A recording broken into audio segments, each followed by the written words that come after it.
Okay, so part A has to determine the energy of the photon. The formula for energy of the photon is this,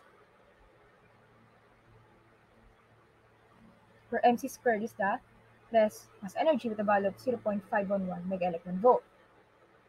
So since we're given a kinetic energy of 231 kilo electron volt, that is equals to 0.231 mega electron volt.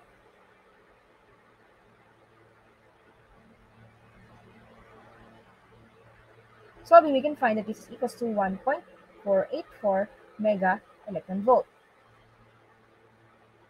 Next, the second question asks for the wavelength of the photon. We can derive an expression for that from the formula of energy of the photon, which is hc over lambda, where lambda is the wavelength, so the wavelength of